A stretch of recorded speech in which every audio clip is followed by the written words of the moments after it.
و اسلام تضعیف اسلام افراطی که جریان دیگه در مقابل حتی مسلمون ها رو زیر فشار، اکثر مسلمون ها رو زیر فشار گذاشته امروز.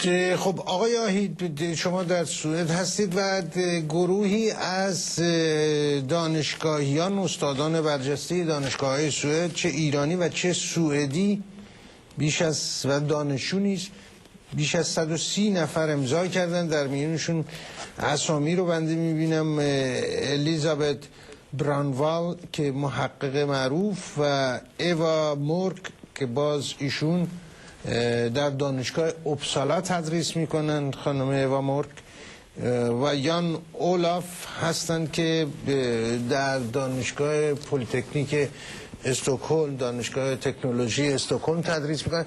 اسامی رو اگه من یه خورده سوئدیش اشکال داشت، حتما آقای آهی که به همه زبونهای زنده دنیا رو صحبت میکنن تصحیح خواهند کرد. نامه ای نوشته بودن به دبیرکل سازمان ملل در حمایت از جنبش سبز و جلوگیری از کشتن و روش‌های خشونت‌آمیز با مردم. برمیگردم به حرف خودتون. واقعیت این هست که جنبش سبز ایران خارج از مرزهای ایران، خیلی معتقدن انقلاب اسلامی باعث گسترش و احیای اسلام سیاسی و گسترشش شد در سراسر جهان و به همین طریق ایران اصلا منبع الهام هست برای حرکت‌های دیگه از جمله جنبش سبز هم چنینه. چقدر واقع بینانه هستیم؟ جناب شاهنگی، تحولی که در سوئد به وجود اومده یه شباهتی به تحولی که در خود آمریکا به وجود اومده داره. جنبش سبز ایران یک مکتب شکنی کرده در خود آمریکا، به این عبارت که دو مکتب سیاست خارجی، یعنی رئال پلیتیک یا واقع گرایان که در مقابل نئوکان ها، اونهایی که بیشتر ایدالیستی نگاه میکردن به مسائل، دو تئوری مختلف در ارتباط با ایران ارائه میدادن. رئال پلیتیک ها که بیشتر پشتوانه فکری وزارت خارجه بودن و دژ بزرگشون اون Council on Foreign Relations در نیویورک بود، میگفت که ما با حکومت سر و کار داریم، ما با اختلافات داخلی در هیچ کشوری سر و کار نداریم، حتی اگر دشمن ایدئولوژیکیمون باشه یه جایی، همونطوری که یه روزی با چین ساختیم که راه خروجمون از ویتنام رو آسفالت بکنه، در مورد ایران هم فقط با دولت سر و کار داریم، یه منافع مشترکی هرچی هست پیدا میکنیم، بر مبنای اونها به یه توافقی میرسیم. این اول سال 2009 بود.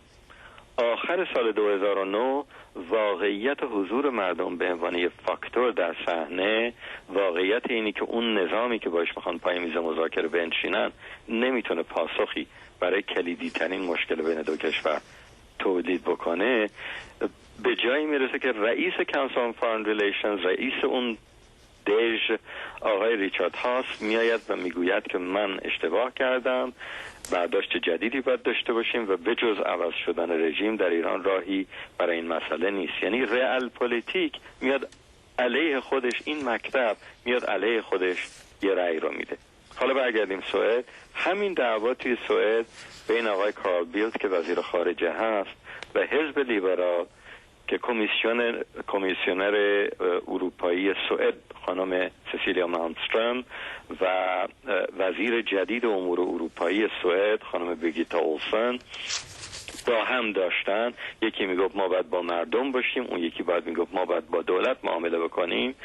دیگر اون مکتب رئال پلیتیک و مکتب وزیر خارجه کنونی از سکه به یه صورتی افتاده و پیشتاز توی تعیین سیاست سوئد نسبت به ایران اونهایی شدن که حالا سابق بهشون ایدئالیست میگفتیم، فعلا مردمی ها هست.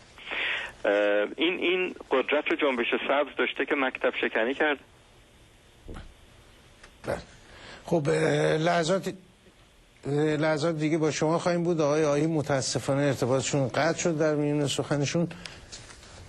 باز خواهیم گشت، ادامه خواهیم داد. البته این نکته رو هم بگم، در این بیانیه‌ای که امضا کردن برای دبیرکل سازمان ملل متحد فرستادن، اسامی استادان ایرانی بسیاری است، از جمله آقای محمود آرایی، اقتصاددان سرشناس ایرانی و استاد اقتصاد که سالیان سال در دانشگاه‌های سوئد تدریس می‌کنند. لحظات دیگه با شما خواهیم بود.